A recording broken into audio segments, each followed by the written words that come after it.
सर्वपावफणासणो मङ्गलाणं च सव्येसिं परमं भवै मङ्गलम्।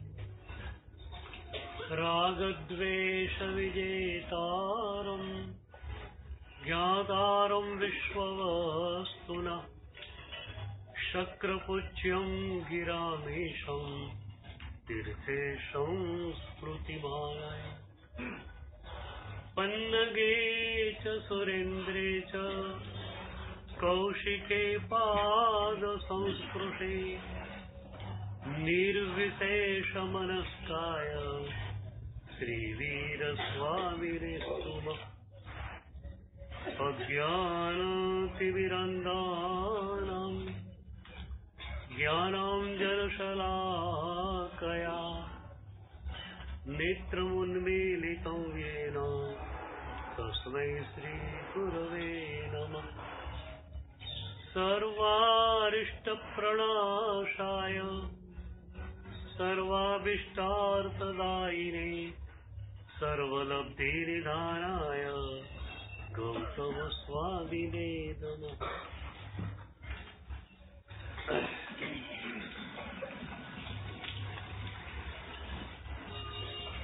कमले धरणेन्द्रे च सोचितं कर्म कुर्वते प्रभुस्तुल्यमनोवृत्ते पार्श्वनाथ श्रीस्तुव। ज्ञानध्यानक्रियादिकार्यकुशल प्रद्युम्नजेता कुरु आन्तरलोचनमेकमस्ति सुतरां हृद्भासितं यस्य वै। ओंकारेण सुसेवितोऽपि सततम् ओंकार सेवा सोऽयं सौम्यवनः सदा विजयते श्रीसिद्धिसूरीश्वर। सोऽयं सौम्यवनः सदा विजयते श्रीभद्रसूरीश्वर। सोऽयं सौम्यवनः सदा विजयते ओंकारसूरीश्वर। सोऽयं सौम्यवनः सदा विजयते अरविंदसूरीश्वर। સ્વાનુભૂતિના મજાના માર્ગે ચાલવું. મહોપાધ્યાય યશો વિજય મહારાજ સાહેબે સ્વાનુભૂતિને નિશ્ચય મોક્ષ માર્ગ કહ્યો છે. સમાધિ શતકમાં એમનું પ્યારું વચન આવ્યું, કેવલ આત્મબોધ હૈ परमारस शिव पंथ ताबे जिनकी मगनता सो ही भाव निर्ग्रह। केवल आत्म बोध है परमारथ शिव पंथ। निश्चय मोक्ष मार्ग छे आत्मानुभूति अने व्यवहार मोक्ष मार्ग छे पंचाचारનું पालन, प्रभुए कहेला प्यारा प्यारा अनुष्ठानों आचरण। व्यवहार और निश्चय अद्भुत जे बेलेन्सिंग आपणे त्यां छे मैं दुनिया में बीजे क्या जोयुं नहीं। दुनियानी लगभग प्रमुख साधना पद्धतिओनो थ्योरिकली अभ्यास कर्यो। विपश्यना जेवी घणी बधी साधना पद्धतिओने प्रेक्टिकली पण घूटी और ये पछी एक अधिकारी विद्वानना नाते डंकानी चोट पर कही सकूं कि प्रभुनी साधनामां व्यवहार अने निश्चयनुं जे अद्भुत बेलेन्सिंग छे ए कदाच बीजे क्यांय नथी। बळभागी छीए आपणे कि आटली सरस साधना पद्धति आपणे मळी गई छे। तमने एक मजानुं उदाहरण आपું कि व्यवहार साधना નિશ્ચય સાધનામાં કઈ રીતે એકાકાર બને છે. આપણે રોજ સવારે સૂત્રોપોરસી અને અર્થોપોરસી કરીએ. આપણી એક સાધનાનો ક્રમ એવો છે, સૂત્રાનુપ્રેક્ષા, અર્થાનુપ્રેક્ષા અને અનુભૂતિ. સૂત્રાનુપ્રેક્ષામાં એક પ્રહર સુધી સૂત્રોને અમે ગોખતા હોઈએ છીએ. મેં હમણાં એક વાચનામાં પૂછેલું સાધકોને કે પહેલા સૂત્રોપોરસી અને પછી અર્થપોરસી કેવું કે સવારે તમે ઉઠો, ફ્રેશ તમારું માઇન્ડ છે, ફ્રેશ બોડી છે, એ વખતે અર્થાનુપ્રેક્ષા નહીં, ધ્યાન નહીં, પહેલા ગોખવાનું કેમ? પહેલા સૂત્રોપોરસી કેમ, પછી અર્થપોરસી? બહુ જ પ્યારો આ ક્રમ છે. હું તો ભગવાનની આ સાધના પદ્ધતિ ઉપર હોવારી ગયેલો માણસ છું. જેમ જેમ પ્રભુની આ સાધના પદ્ધતિને જોઉં છું તેમ મસ્તક ઝૂકી પડે છે. પહેલા સૂત્રોપોરસી એટલા માટે કે તમે સૂત્રોને ગોખો. એ પ્યારા પ્યારા ઋષિ ભાષિત મંત્રોને ઉદ્ઘોષપૂર્વક ગોખો. તમારા કાન પર એ પ્યારા પ્યારા શબ્દો અથડાય અને વિકલ્પો ખરી પડે. ધ્વનિ બે કામ કરે છે. તમારા વિકલ્પોને તોડવાનું કામ કરે અને તમારી સાધનાને ઉચકવાનું કામ કરે.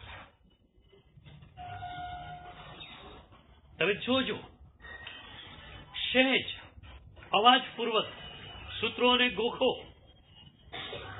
વિકલ્પો માટે સ્પીડ બ્રેકર બન્યા વગર નહીં રહે.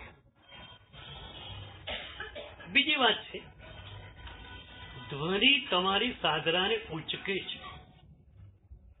હું નાનો હતો ને, પછી સૂત્ર ગોખી તો લીધું, પછી સવાલ થયો કે આમ કહેવામાં આવે કે ગણધર ભગવંતના એક એક સૂત્રમાં અનંત અર્થો સમાયેલા છે અને પક્ષી સૂત્રમાં એક એક આલાપકમાં શબ્દ ગુચ્છો એના રિપીટ થઈ રહ્યા છે.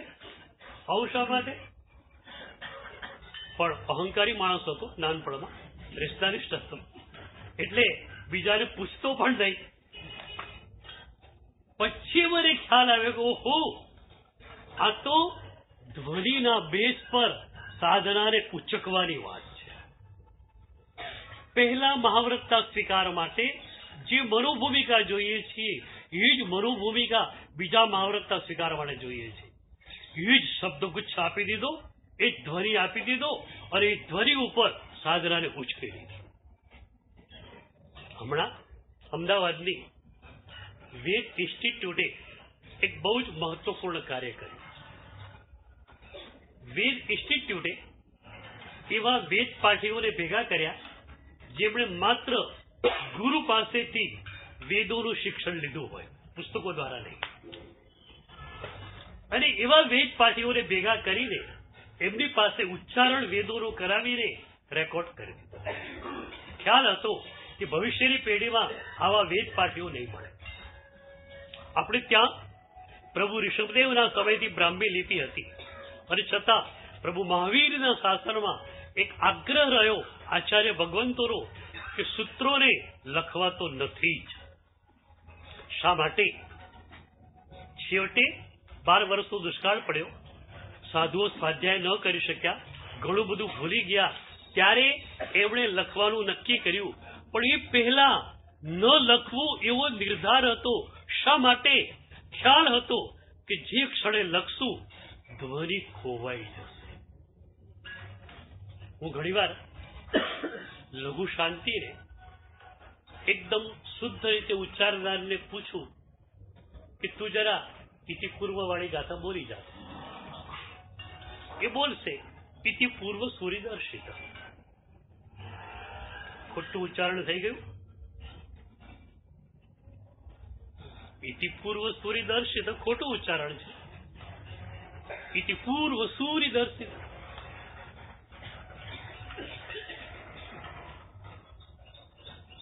દીર્ઘઈ ક્યાં ગઈ? ઇતિ પૂર્વ સૂર્ય દર્શિત. પ્રોનાઉન્સિએશન ખોટું હશે તો તમારી સાધના ઉચકાશે તે રીતે. ઘણા લોકો કે ઋષિ, ઘણા કે ઋષિ, પાછું બેવનો આગ્રહ હોય અમે સાચા છીએ.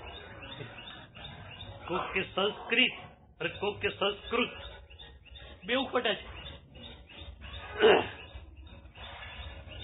રી ઉચ્ચાર પણ ખોટો છે ઋષિમાં, રૂ ઉચ્ચાર પણ ખોટો છે. જો માત્ર રી જ ઉચ્ચાર કરવો હતો તો રની બારાગડી હતી, રને રસપઈ રી હતી, રને દીર્ઘઈ રી હતી. રી ઉચ્ચારણ તો હતું જ. રૂ ઉચ્ચારણ કરવું હતું તો રને રસપૌ રૂ હતું, રને દીર્ઘવ રૂ હતું. સ્વરની રી શા માટે આવી? રી અને રૂ ની વચ્ચે એક થડકાર વાળો એ ધ્વનિ છે. ધ્વનિ ખોવાઈ ગયો. તો સૂત્ર પૂર્સીમાં આપણે એક કામ કરીએ છીએ, મનને નિર્વિકલ્પ બનાવવાનું અને મન આપણું સાધનાને ઉચકવા માટે તૈયાર થાય એની ભૂમિકા નિષ્પન્ન કરવાનું. એ થઈ ગયા પછી તમે અર્થપોરિસીમાં જશો. અર્થપોરિસીમાં એક શબ્દના ઊંડાણમાં જાઓ, ઊંડાણમાં જાઓ, ઊંડાણમાં જાઓ, ઊંડાણમાં જાઓ. પછી શબ્દ છું થઈ જશે, વિચારો છું થઈ જશે. તો ક્યારે આ પ્રક્રિયામાં ગયા નથી ને. શબ્દના ઊંડાણમાં જાઓ, શબ્દ છું થઈ જશે, વિચાર છું થઈ જશે, અનુભૂતિ રહી જશે. આપણે ત્યાં 350 ગાથાનું સ્તવન એક અદભુત સાધના કૃતિ છે. આપણે લોકો છીએ ને, સંસ્કૃત ગ્રંથો વાંચવાના, ગુજરાતી ગ્રંથોને બાજુમાં મૂકી દેવાના. ઘણા ગુજરાતી ગ્રંથો એટલા અદભુત છે કે 10 કે 20 સંસ્કૃત ગ્રંથો વાંચવાને જે ન મળે એ ગુજરાતી ગ્રંથોમાં મળે. અષ્ટપ્રવચન માતાની સજ્જાએ દેવચંદ્રજી મહારાજની તમે જુઓ, શુદ્ધરૂપ ગુપ્તીના પ્રવાહની જે વાત ત્યાં છે, મેં હજુ સુધી બીજા કોઈ ગ્રંથમાં જોઈ નથી. એટલી અદભુત વાતે લઈને આવ્યા છે. તો 350 ગાથાનું સ્તવન અદભુત સાધના કૃતિ છે. તમારા માટે મજાની વાત થઈ ગઈ. ગુજરાતી ભાષામાં આવેલું સ્તવન મહોપાધ્યાય યશો વિજય મહારાજે બનાવેલી સ્તવના, અને એના ઉપર ગુજરાતી ભાષામાં સ્તબક કર્યો છે પંડિત પદ્મ વિજયજી મહારાજ. એટલે બેઉ દિગ્ગજ સાધનાચાર્યો એક જગ્યાએ ભેગા થયા. એમાં એક પ્રસંગ આવે છે. એક મુનિ ભગવાન સૂત્ર પૂર્તિ કર્યા પછી અર્થ પૂર્તિ કરી રહ્યા છે, અને એક શબ્દના અર્થના ઊંડાણમાં એ પહોંચી ગયા છે. લગભગ 11 વાગ્યાનો સુમારો છે. એ શબ્દના અર્થના એવા તો ઊંડાણમાં પહોંચી ગયા છે કે હવે અનુભૂતિને એ સ્પર્શુ થઈ રહ્યા છે. શબ્દ છું થઈ જવાનો છે, વિચાર છું થઈ જવાનો છે, અનુભૂતિ રહી જવાની છે. તો એવા એક ત્રિભેટા ઉપર આવી ગયા કે શબ્દ છું થવાની અણી ઉપર છે, વિચાર છું થવાની અણી ઉપર છે, અનુભૂતિ શરૂ થવાની અણી ઉપર છે. અને એ વખતે ગુરુદેવની આજ્ઞા આવી કે બેટા તારે ઓરવા જવાનું છે. સદગુરુની આજ્ઞા, એમાં કોઈ વિકલ્પ હોતો નથી. અમારા માટે ગુરુ ઇઝ ધ સુપ્રીમ બોસ. સદગુરુની આજ્ઞા આવ્યા પછી અમે લોકો વિચાર માટે થોપતા નથી, અને થોભીએ તો અમારું શિષ્યત્વ રહે નહીં. ગુરુની આજ્ઞા છે, સીlte ચીલો.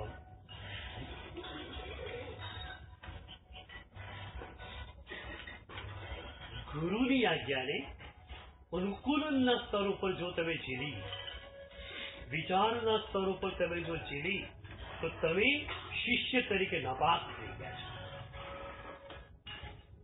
ગુરુએ એક શિષ્યને કહ્યું કે તારે પેલાની સાથે અમુક જગ્યાએ મહોત્સવમાં નિશ્રા આપવા માટે જવાનું છે.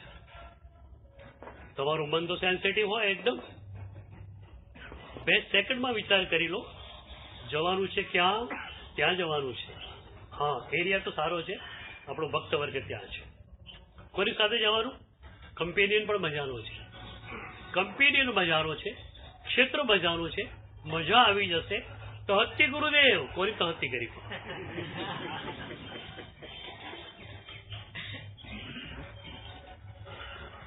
તહત્તી કોને કરી?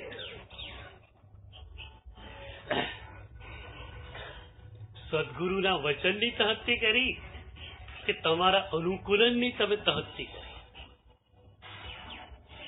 ગુરુએ કહ્યું વરવા જવાનું. પેલા બોલી રાજ ભિક્ષાએ નીકળે છે,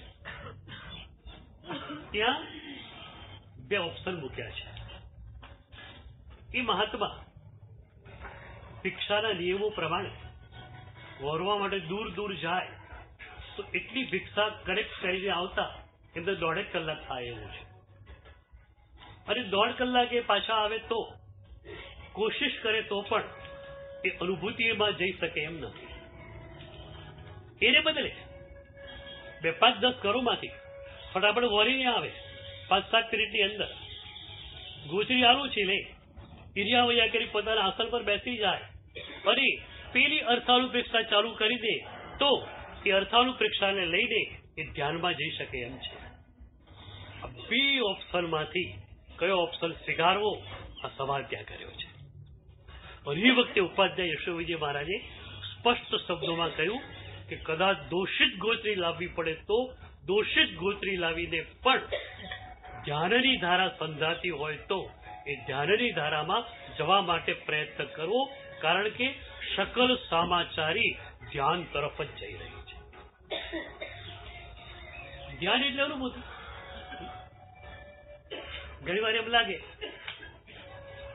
કે ધ્યાન તો આપણી પાસે છે નહીં, અત્યારે ક્યાં ધ્યાન છે? બોલો, અષ્ટ પ્રવચન માતા તમારી પાસે ખરી કે નહીં? તમારી પાસે પણ ખરી ને? અષ્ટ પ્રવચન માતા તો ખરી ને? એ અષ્ટ પ્રવચન માતામાં 5 સવિતિ છે, 3 ગુપ્તી છે. એ 3 ગુપ્તીની સાધના એ જ આપણું ધ્યાન છે, એ જ આપણો કાયોસર્ગ છે.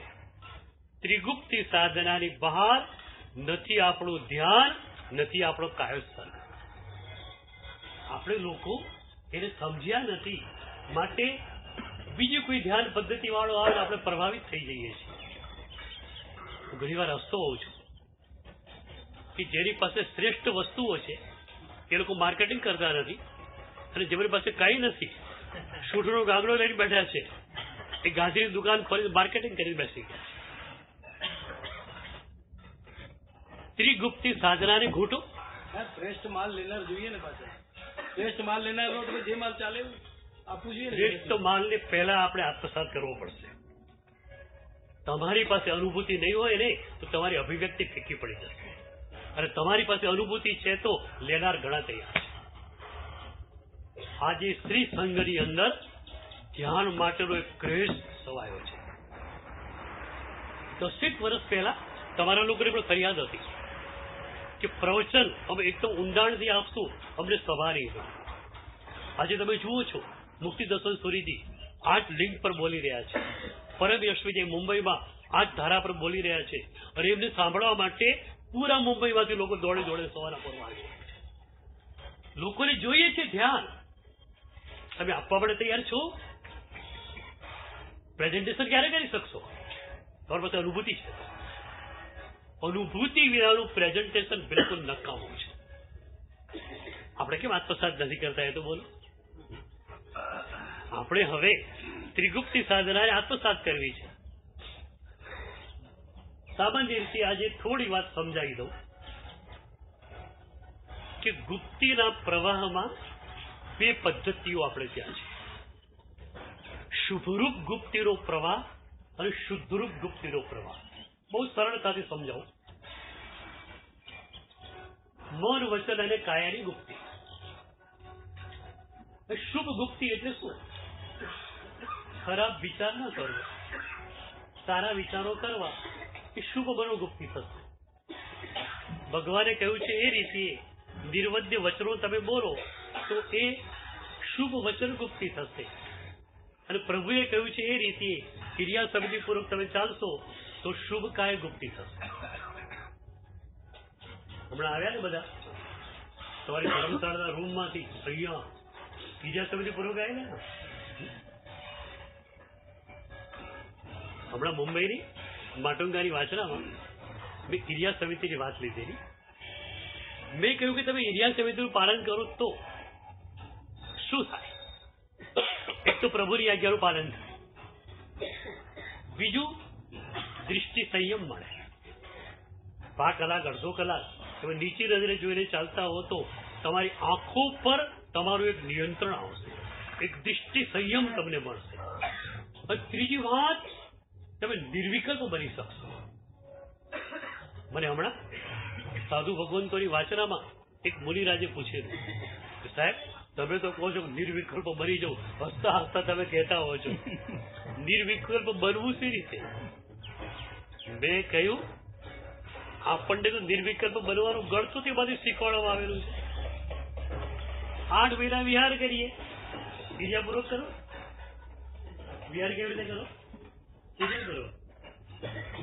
એમાં શું કહ્યું? મુત્તુળ પંચવીય સજ્જાયમ, 5 પ્રકારના સ્વાધ્યાયને છોડી દેવાનો છે. નૌકાર વળી ગણી ન શકો એ વખતે ચાલતા ચાલતા તમે 99 કરતા હો ને પારીતાણાની કે ગિરનારની, યાદ રાખજો એ ચડતા કે ઉતરતા ગિરિયા સમિતિ પૂર્વક જયારે ચાલવાનું છે ત્યારે તમે નૌકાર વળી ગણી શકતા નથી, કોઈ સૂત્રોનું ચાન્ટિંગ તમે કરી શકતા નથી, ઇવન શુભ વિચારો પણ તમે કરી શકતા નથી. અનુપ્રેક્ષાની ના પાડી. તમારે માત્ર એ વખતે પ્રભુની આજ્ઞા પ્રમાણે એ માર્ગને જોતા જોતા ચાલવાનું છે. હવે આવી રીતે તમે ચાલતા થઈ જાઓ તો વિચારો ખરી જ પડે ને. પછી નિર્વિકલ્પ રીતે રોજ 2 કલાક તમે ચાલતા હો તો વિચારો આવે ક્યાંથી પછી? તો શુભરૂપ ગુપ્તિનો પ્રવાહ એક, બીજો છે શુદ્ધરૂપ ગુપ્તિનો પ્રવાહ. તમે બિલકુલ વિચારો જ નહીં તો શુદ્ધ મનોગુપ્તિ, બિલકુલ બોલો નહીં તો શુદ્ધ વચન ગુપ્તિ, કાયને બિલકુલ અડોળ રાખો તો શુદ્ધ કાય ગુપ્તિ. અત્યારે આપણે જે કાયોત્સર્ગ કરીએ છીએ એ કાયોત્સર્ગનું નામ ચેષ્ટા કાયોત્સર્ગ છે. એ ચેષ્ટા કાયોત્સર્ગમાં ત્રિગુપ્તિ સાધના તો છે, પણ કઈ રીતે છે? કાય ગુપ્તિ શુદ્ધની છે. કાય ગુપ્તિ શુદ્ધની, કારણ કે અડોલ તમારે ઉભા રહેવાનું છે જીન મુદ્રાએ. પણ વચન ગુપ્તિ અને મનોગુપ્તિ શુભની છે. તમે નૌકાર મંત્રનું કે લોગસનું ચાન્ટિંગ કરો છો એટલે વચન યોગ ચાલુ છે. તમારું મન પણ એ પદ પર છે એટલે મન પણ શુભની અંદર લાગેલું છે. તો મનોગુપ્તિ શુભ નહીં, વચન ગુપ્તિ શુભ નહીં, કાય ગુપ્તિ શુદ્ધ નહીં. આ ચેષ્ટા કાયોત્સર્ગ. આવો એક અભિભવ કાયોત્સર્ગ આવે છે. અભિભવ કાયોત્સર્ગની અંદર 3 ગુપ્તિઓ શુદ્ધની છે. તમારે કશું જ વિચારવાનું નથી, કશું જ કરવાનું નથી, અને માત્ર સ્વની અનુભૂતિમાં કરી જવાનું છે. અને એ જ પ્રયોગ આજ કે કાલ હું શરૂ કરાવી રહ્યો છું અને રોજ એને પછી ઘોટાવી રહ્યો છું.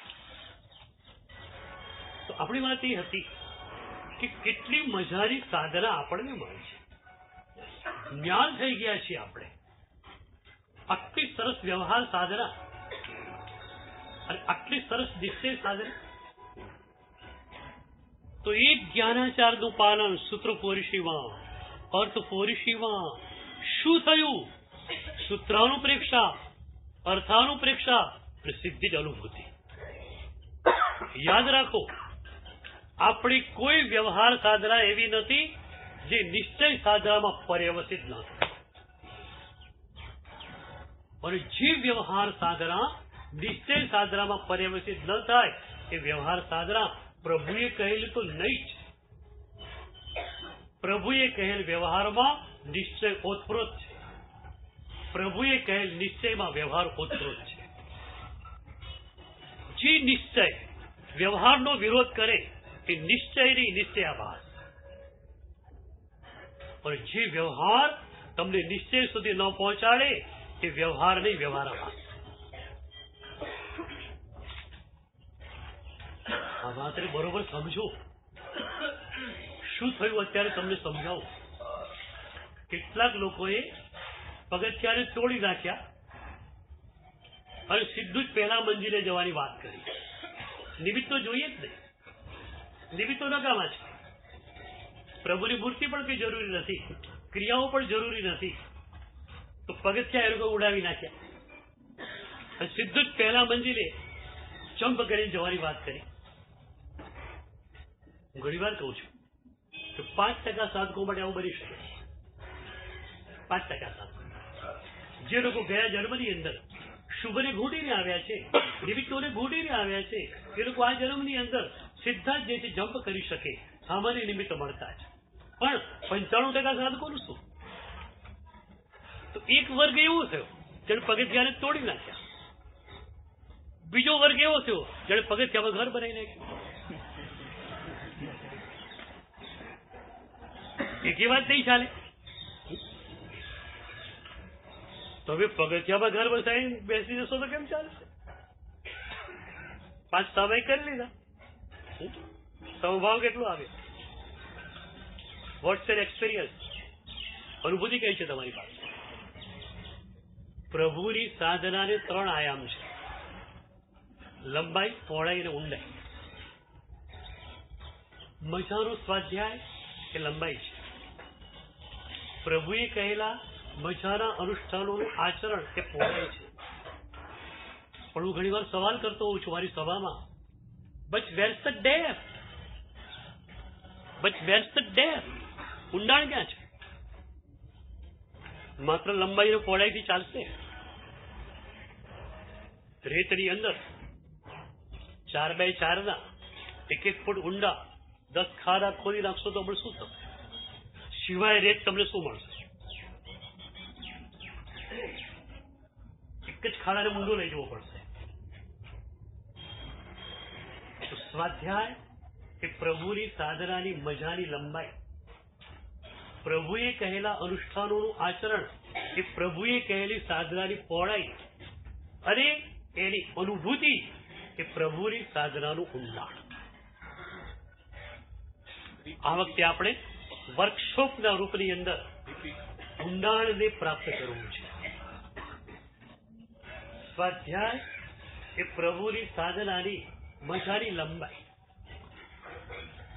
પ્રભુએ કહેલા મજાના પ્યારા પ્યારા અનુષ્ઠાનોનું આચરણ એ પ્રભુની સાધનાની મજાની પહોળાઈ, અને એ સાધનાની અનુભૂતિ એ ઊંડાણ.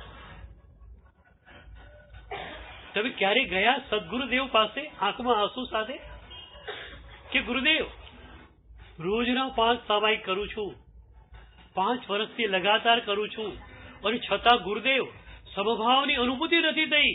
Where is the fault? ક્યાં તકલીફ છે ગુરુદેવ? ક્યાં મારી ખામી છે? બતાવો તો ખરા. આનંદમયી મા પાસે એક સાધક આવતો હતો 20 વર્ષથી. હિન્દુ પરંપરાના હમણાંના બિન વિવાદાસ્પદ ગુરુઓમાં રામકૃષ્ણ પરમહંસ અને રમણ મહર્ષિની જોડે બેસે એવું આ નામ હતું આનંદમયી માનું. એ આનંદમયી માની પાસે 20 વર્ષથી આ સાધક જતો હતો. માત્ર એ સદગુરુને માનતો, એ સદગુરુની આજ્ઞાને સ્વીકારતો. 20 વર્ષ આનંદમયી મા પાસે જવાના એના પૂરા થયા છે. 21મું વર્ષ એનું શરૂ થયું છે. એ દિવસે એ માની પાસે આવ્યો અને ગુરુમાના ચરણોમાં આવીને ધ્રુસકે ધ્રુસકે રડી પડ્યો. એને કહ્યું, માં 20 વર્ષથી હું તારી પાસે આવું છું. 20 વર્ષથી તું કહે છે સાધના હું સ્વીકારું છું, છતાં મને રિઝલ્ટ મળતું નથી. માં હું ચૂકું છું, પણ ક્યાં ચૂકું છું તો મને બતાવો. મને તો ઠીક, માં તારે શરમ ન આવે? એ ભક્ત પૂછે છે. 20 વર્ષથી તારી પાસે આવું, મારી ભીતર બદલાહટ નથી, મારી ભીતર પરિવર્તન નથી, તારે શરમ ન આવે? Where is my fault? પૂછે છે. તમે ક્યારે સદગુરુ પાસે ગયા આ રીતે કે ગુરુદેવ પૂજા કરું છું પણ ખરેખર પ્રભુનો સ્પર્શ મને મળ્યો નથી? દર્શન કરીને આવ્યા આજે સવારે. કોનું દર્શન કર્યું? કોનું દર્શન કર્યું? પ્રભુની આંગીનું, પ્રભુની મૂર્તિમાં વપરાયેલ સંગમરમરનું કે પ્રભુની વિતરાગ દશાનું? દર્શન કોનું કર્યું બોલો? એક દર્શનની આ વ્યવહારની પ્રક્રિયા તમને તમારી વિતરાગ દશાની અનુભૂતિ સુધી લઈ જાય. એક નાનકડો પ્રેક્ટિકલ એપ્રોચ આજે આપું, રોજ તમે કરી શકો એવો છે. દર્શન રોજ સવારે કરવાના, પૂજા પણ રોજ સવારે કરવાની. દર્શન કરવા જાઓ ત્યારે સ્તુતિઓ બોલો, ચૈત્યવંદન કરો, સાથીઓ પૂરો, બધી જ વિધિ બરોબર કરવાની. એ પછી 10 મિનિટ 15 મિનિટ માત્ર પ્રભુને જોતા બેસી આ ઉમેરો કરો છો એ બરોબર છે. વ્યવહાર માર્ગનો હું પૂરેપૂરો સમર્થક માણસ છું. ભગવાને કહેલો વ્યવહાર અદ્ભુત છે. એક વાત તમને કહું, આટલી બધી સાધના પદ્ધતિઓ મેં જોઈ, વ્યવહારનું આવું સ્ટ્રક્ચર દુનિયાની કોઈ સાધના પદ્ધતિ પાસે નથી. આટલો સરસ વ્યવહાર દુનિયાની કોઈ સાધના પદ્ધતિ પાસે નથી. શું બને છે તમને કહું, મેં અભ્યાસ કર્યો એટલે મને ખ્યાલ આવ્યો. ક્યાંક વ્યવહારની વાતો હતી, નિશ્ચય જેવું હતું જ નહીં. ક્યાંક નિશ્ચયની ઊંડી ઊંડી વાતો હતી, વ્યવહારનું સ્ટ્રક્ચર જ નહોતું. પ્રભુની સાધના પદ્ધતિ એવી છે જ્યાં વ્યવહારનું મજાનું સ્ટ્રક્ચર છે અને નિશ્ચય એની સાથે સુસંગત છે. એટલે તમને કહું કે પ્રભુની સાધનાને બરોબર સમજો અને પ્રભુની સાધનાને સમજીને આત્મસાત કરો. આ જન્મ એડે જવા દેવો નથી. અત્યાર સુધીના તમારા વર્ષો આમ જોઈએ તો કદાચ એડે ગયેલા છે. સાધનાના નામે આપણી પાસે કશું જ નથી. What's your experience? 4 રોટલી ખાધી અને ભૂખ બિલકુલ ઓછી થઈ જ નથી, તું રોટલી ખાધી કહેવાય ખરી? What's your experience?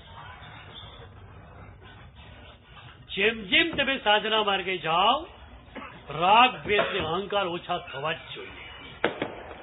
શાસ્ત્રોએ લાલ લીટી દોરીને કહ્યું, તહ પવટ્ટી અવ્વમ રાગત દોષા વિલિચ્છન્તિ. તમારો રાગ દ્વેષ અને અહંકાર શિથિલ બન્યા છે તો માનજો કે તમે પ્રોપરલી ચાલી રહ્યા છો. તો પેલો સાધક આંખમાં આંસુ સાથે માં આનંદમયીને કહે છે, માં 20 વર્ષથી તારી પાસે આવું છું અને છતાં મારામાં પરિવર્તન નથી આવ્યું, કેમ ચાલશે? અને એ વખતે આનંદમયી માં કહે છે, મેં તો તારે પેરિસ સિટીમાં કહેલું કે વૈભાવિક રૂપે તું મરી જા. તું વિભાવમાંથી ખસતો નથી, વિભાવમાંથી હટતો નથી. સ્વભાવની દુનિયામાં હું તને સ્થિર કરી જો. આ જ વાત ગોરખનાથે કહી, મરો હે જોગી મરો, મરણ હે મીઠો, જીસ મરણી ગોરખ મરે. વૈભાવિક રૂપે મૃત્યુ ન થાય તો સ્વાભાવિક પુનર્જન્મ તો વાળો સી રીતે થશે? એટલે સવારની વાચરામાં પૂછેલું કે સ્વાનુભૂતિ જોઈએ જ કે અત્યાર સુધી ચાલ્યું એમ ચાલવા દેવું છે? સ્વાનુભૂતિ વિના શું તકલીફ પડી અત્યાર સુધીમાં? ખાવાનું મળ્યું, પીવાનું મળ્યું, સુનિલભાઈ બોલવાનું મળ્યું, હમણાં જ મૌન છે, બાકી બોલવાનું છે. સ્વાનુભૂતિ વિના શું અટક્યું પડે તો?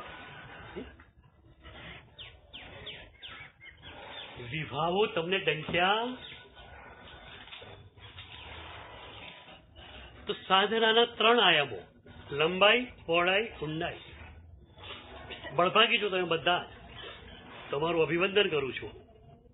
પ્રભુની સાધના તમને મળી છે એ બદલ તમારા બધાનું અભિવંદન હું કરું છું. લંબાઈ મજાની તમારી પાસે છે, પહોળાઈ મજાની તમારી પાસે છે, બટ વેર્સ ધ ડેપ્થ, ઊંડાણ કે એ ઊંડાણને પ્રાપ્ત કરવા માટે એક નાનકડી વિધિ આજે બતાવી.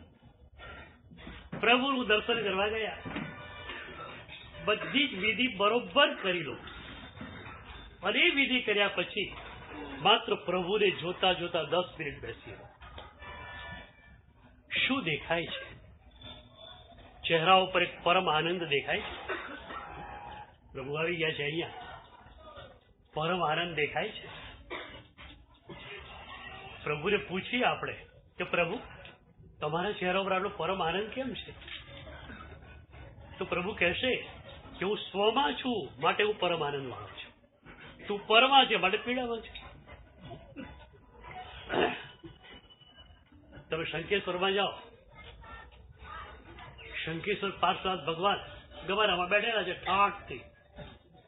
પૂનમના 10,000 માણસ આવ્યા, એકમના 200 જણા છે. ભગવાન કહે છે કે 10,000 તારી બાજુ અને 200 તારી બાજુ. મારે શું છે? હું મારામાં સ્થિર થયો છું. અને એ પ્રભુની સ્વરૂપ દશાને જોયા પછી આંશિક સ્વરૂપ દશા અમને મળી ત્યારે અમને થયું કે વાહ, કેટલો બધો આનંદ પ્રભુએ અમને આપ્યો. રોજ પ્રભુને એ જ કહેવા જઈએ છે, પ્રભુ તારો બહુ જ ઋણી છું કે તે મને અપૂર્વ આનંદ આપ્યો.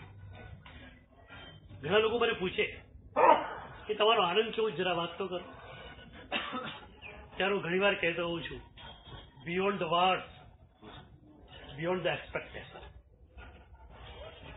શબ્દોને પહેલે પારની આ વાત છે. પછી મને કહું, આઈ કાન્ટ સે it, but you can feel it, you can experience it. I can't સે it, but you can experience it. કરવો છે અનુભવ? કરવો છે? બોલો ને રડકા સાથે કે અનુભવ માટે જ આવ્યા છે. મૌનમાં મજા આવે છે? મૌન કેવું લાગે છે? મીઠું મીઠું ખારું ખાવું કેવું લાગે? આજનો અનુભવ કદાચ થોડો કપરો રહેશે. 6 દિવસે એવું બનશે કે મૌન એટલું ગમી જવાનું કે 7મા દિવસે મૌનનું પારણું કરવું તમને નહીં ગમે. હું ઘણી વાર મૌનની વ્યાખ્યા આપું છું. તમે લોકો 2 કલાકનું 3 કલાકનું મૌન તો કરતા હો છો. મારી મૌનની પરિભાષા આખી જુદી છે.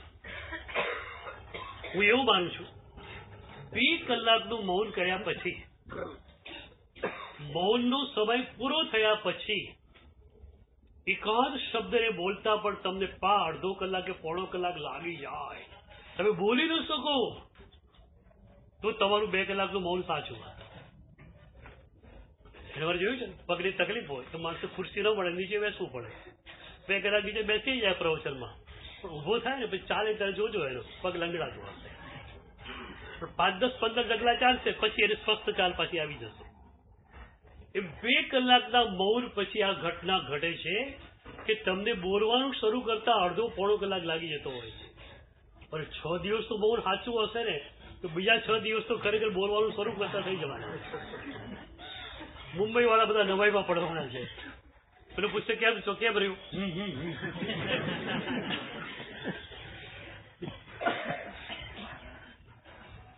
એક બહુ મજાની વાત તમને કહું કે લોકો બોલે છે શા માટે? ભગવાનની આજ્ઞા પ્રમાણે આપણે બોલીએ ત્યારે કોઈ વાંધો નથી, પણ તમે લોકો શા માટે બોલો છો? એ શબ્દોની પાછળ અહંકાર હોય છે. હું કંઈક જાણું છું એ વાત તમારે બતાવવી છે. કાશ્મીર જઈને કોઈક આવેલું હોય અને ડલ સરોવરની વાત કરે ને, તમે જઈ આવેલા હોય ને તો બોલ્યા વગર નહીં જ રહી શકો. તમારે જણાવવું છે હું પણ કાશ્મીર ગયેલો માણસ છું. લગભગ તમારા શબ્દોની પાછળ તમારો અહંકાર ધ્વનિત થતો હોય છે. એટલે અમે લોકો શબ્દોનું મૌન કરાવીને અહંકારના મૌન સુધી તમને લઈ જવા ઈચ્છીએ છીએ. એક સરસ ઘટના યાદ આવી ગઈ. એક ગામમાં એક શેઠ કોઈ પ્રસંગ હશે એને નૌકારથી કરી સંગરૂ જમણ, પણ એમને વિચાર આવ્યો કે લોકો જમવા આવે છે, જમતા જમતા બોલ બોલ કરે છે, એટલે જ્ઞાનાવરણે કરવાની એ રીતે આશા ના. તો હું એવું જાહેરાત કરું કે ભાઈ જે માણસ જમવાનું શરૂ કરે અને પૂરું કરે ત્યાં સુધી એક શબ્દ પણ ન બોલે એને 100 રૂપિયાનું પ્રભાવ થાય. શેઠે જાહેરાત કરી. ઘણા બધા લોકો આવ્યા. બધાને ખબર હતી કે ન બોલીને 100 રૂપિયા મળે, બીજા વગર રહેવાય જ નહીં, શું કરવાનું. છેલ્લે 4 બહેનો આવી, બેનપણીઓ નક્કી કરીને આવેલી કે આ તો 100 રૂપિયાની પ્રભાવના આપણે લેવી જ છે. ત્યારે જણ્યું આવી ગઈ, મૌન છે. પેલા લોકોએ વેઇટર્સે પાટલો મૂક્યો, થાળી મૂકી, ભોજન પીરસવાની શરૂઆત કરી. અવાજ બહુ આવતો હતો કારણ કે બહેનો ઘણી બધી હતી. ધીરે ધીરે બધા ગયા, શાંતિ થઈ ગઈ. શાંતિ થઈ ગઈ, શાંતિને માણવાની હતી. શાંતિને શબ્દોમાં પ્રદર્શિત કરવાની કોઈ જરૂર નથી. પણ આ જ તકલીફ છે કે તમે જે વિચારો છો ને એને પ્રગટ કર્યા વિના રહેવાતું નથી, કારણ તમારો અહંકાર.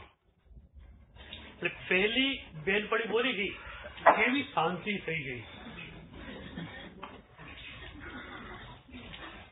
4 જ જણા છે જમનારા, કેવી શાંતિ થઈ ગઈ. બીજીને થયું આ બોલી કેમ પણ, આ કેમ બોલી, 100 રૂપિયા ગયા. એટલે બીજીએ પહેલીને કહ્યું કેમ બોલી તું પણ.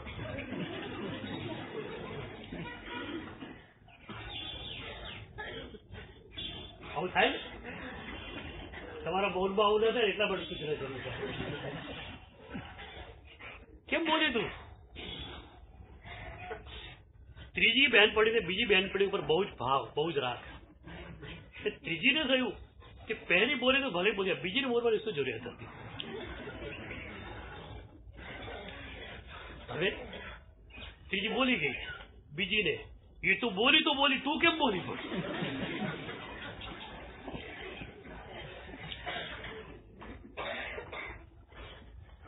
ચોથી બહેનપણી નક્કી કર્યું આપણે બોલવું નથી.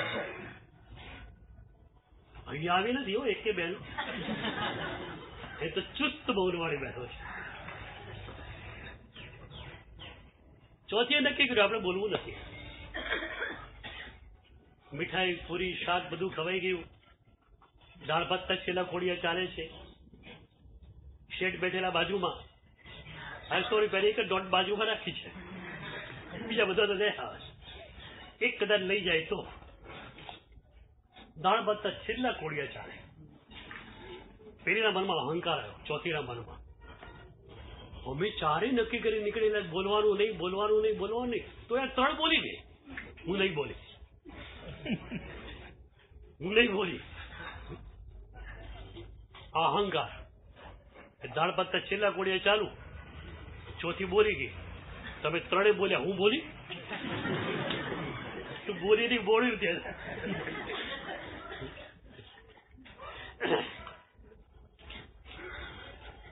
શબ્દોની પાછળ તમારો અહંકાર છે. એટલે શબ્દોના મૌન દ્વારા વિચારોના મૌનમાં તમને લઈ જવા છે, વિચારોના મૌન દ્વારા વિભાવોના મૌનમાં લઈ જવા છે, અને વિભાવોના મૌન દ્વારા તમને સ્વાનુભૂતિમાં લઈ જવા. વિનય ભગતે તમે આમ શ્વાસ લેવા માંડો તો સ્વાનુભૂતિ દૂર છે. બધી શબ્દોનું મૌન પ્રસન્ન હો બધા. આજે એક ભાઈએ સવારે હું દર્શનીને આવતો ત્યારે લખીને આપ્યું કે સાહેબ મૌન તો કરીએ છીએ પણ એકદમ આમ ગમગીન થઈ ગયા છે. અંદર ભરાઈ જાય ને પૂરું, બહાર નીકળી રહ્યું શું થાય પછી. સાહેબ તમે એવી વાત કરશો કે મૌનમાં અમને મજા આવે. ખરેખર મૌનની મજા માણી છે. હું તો 30 વર્ષ સુધી એકાંતમાં અને મૌનમાં રહેલો છું. 30 વર્ષ. ગુરુદેવની કૃપા, પ્રભુની કૃપા, જ્યાં પણ જાઉં ગુરુદેવ રજા આપતા જા તું પેલા રૂમમાં જઈને સ્વાધ્યાય કર. સવારથી સાંજ સુધી એકાંતમાં મૌન લઈને હું બેસી જતો અને એ મૌનનો આનંદ મેં માણેલો છે. કેટલાક સાધકોને પણ જોયા છે. અમે લોકો દેલવાડા આબુમાં હતા એટલે સમાચાર મળ્યા કે માઉન્ટ આબુમાં એક સાધક છે અને વર્ષોથી એકાંતમાં અને મૌનમાં છે. મને થયું કે વર્ષોથી એકાંતમાં અને મૌનમાં જે હોય એની પાસે અચીવમેન્ટ હોવી જ જોઈએ. મેં કહ્યું મારે એમને મળવું છે. અમે લોકો દેલવાડાથી સવારે દર્શન કરી નૌકાશ્રી વાપરી અને ત્યાં ગયા એ અપેક્ષા સાથે કે સાંજ સુધી રોકાવું પડે એમને મળીને જાઉં. કે જે બંગલામાં રહેતા હતા સાધક ત્યાં અમે ગયા. બંગલાનો રૂમ અંદરથી બંધ હતો સાધક વાળો. વોચમેનને પૂછ્યું ભાઈ અમારે સાધકને મળવું છે. તો સાહેબ એ તો આમ કોઈને મળતા નથી પણ તમે સાધક તરીકે આવેલા તમને મળવા માટે અમને વાંધો પણ નથી પણ લગભગ એ ધ્યાનમાં રહેતા હોય છે. એટલે કોઈ પણ સાધક આવે તો પદ્ધતિ એ છે કે સાધક પોતાના નામની સ્લીપ જે છે તે લખીને બારણા નીચેથી સરકાવે અને જ્યારે એ સાધક ધ્યાનમાંથી બહાર આવે સ્લીપ જુએ અને એમની ઈચ્છા થાય તો બારણું ખોલે. પછી વાત પૂછી ખાલી કે શું લે છે સાધક આહાર વગેરેમાં? તો કે માત્ર ગાયનું દૂધ સવાર અને સાંજ 1 લીટર અને એમાં પણ સવારે 8 વાગે રોજ લેવાનું હોય છે. 8 વાગે હું લોટો લઈને જાઉં એમને આપવા માટે. એ જો ધ્યાનમાં હોય તો 9 વાગે 10 વાગે 11 વાગે 12 વાગે દૂધ મારા લોટામાં જ રહી જાય. એ ધ્યાનમાં છું. અમે લોકોએ સ્લીપમાં લખ્યું કે અમે શ્વેતાંબર સાધુઓ છીએ અને માત્ર ને માત્ર સાધનાના ઉદ્દેશથી તમને અમારે મળવું છે. કોઈ ચર્ચા અમારે કરવાની નથી. માત્ર સાધનાના ઉદ્દેશથી અમારે તમને મળવું છે. તો તમારી અનુકૂળતાએ અમને સમય આપો. સ્લીપ નાખી અંદર. અમારું સદભાગ્ય એ ધ્યાનમાં નહોતા. સ્લીપ વાંચી એમણે તરત બારણું ખોલી દીધું. બારણું ખોલ્યું અમે લોકો અંદર ગયા તરત બારણું બંધ થઈ ગયું પાછું. અમે બેઠા પ્રેમથી એમની જોડે. અમારે બોલવાનું હતું એ તો માત્ર લખીને જ કહેવાના હતા. 2-4 પ્રશ્નો પછી અમે પૂછ્યું કે વોટ્સ યોર અચીવમેન્ટ? આટલા વર્ષોથી તમે એકાંતમાં છો, આટલા વર્ષોથી તમે મૌનમાં છો, ઉપલબ્ધિ થયા વગર રહે જ નહીં. What's your achievement?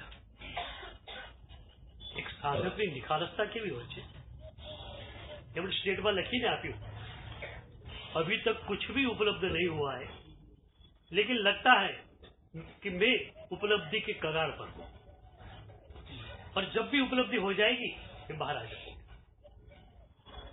અને મહિનાઓ પછી અમે સાંભળ્યું કે સંત બહાર આવી ગયેલા, એમને ઉપલબ્ધિ થઈ ગઈ. એકાંત અને મૌનમાં આ તાકાત છે. એટલે મૌનને જેવી તેવી વસ્તુ સમજતા નહીં. શબ્દોનું મૌન એકદમ પ્રાથમિક સ્તર પર છે. વિચારોના મૌનમાં જવાનું છે પણ વિચારોના મૌન માટેનું ફાઉન્ડેશન આ છે શબ્દોનું મૌન. કોઈની જોડે બોલતા રહેશો ને તો તમારું મન કમિટમેન્ટ કર્યા જ કરશે. પછી કમેન્ટ કર્યા જ કરશે. મેં પેલાને કહ્યું કેવું લાગ્યું હશે? એક સારું બોલાય ગયું શું થશે? પછી હું કેવું સરસ બોલેલો. એક સાધક તરીકે છે ને તમે સવારથી સાંજ સુધીની તમારી વિચાર યાત્રાને જોજો જરા. લગભગ તમારી વિચાર યાત્રામાં હું સિવાય બીજું કઈ જ નહીં. મેં પેલાને કહ્યું પેલો ઇમ્પ્રેસ થઈ ગયો. એ તો ઇમ્પ્રેસ થયો પેલો તું થયો એમ કહ્યું. તમારી આખી જ વિચાર યાત્રા સવારે 4 વાગે ઉઠ્યા રાત્રે 8 વાગે સુતા તમારી વિચાર યાત્રામાં લગભગ હું આવ્યા કરશે. પણ એ હુંને નાબૂદ કરવા માટે શબ્દોનું મૌન આપ્યું. તો બોલતા હતા બીજાને ઇમ્પ્રેસ કરવા, સરસ મજાની અભિવ્યક્તિ આપતા હતા બીજાને ઇમ્પ્રેસ કરવા માટે. એ શબ્દો જ તમારી પાસે અમે છીનવી લીધા. ગુરુ દક્ષિણામાં અમને શું આપ્યું? તમે તમારા શબ્દો આપ્યા. હું સ્વીકારી લઉં છું. તમારું મૌનને હું સ્વીકારી લઉં છું. પાછું નહીં લઉં પાછું મારી પાસેથી.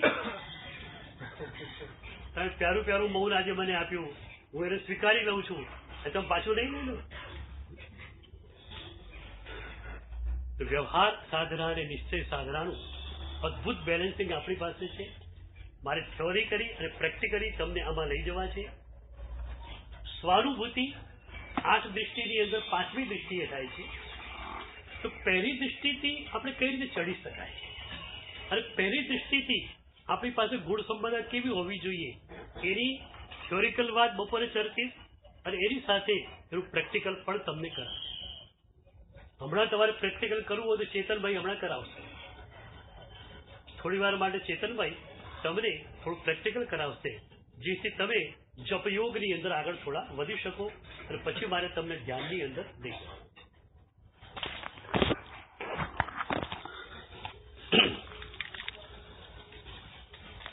મહેશાળીઓ, આજના સમયપત્રકમાં થોડો ફેરફાર છે, આપ નોંધી લેશો.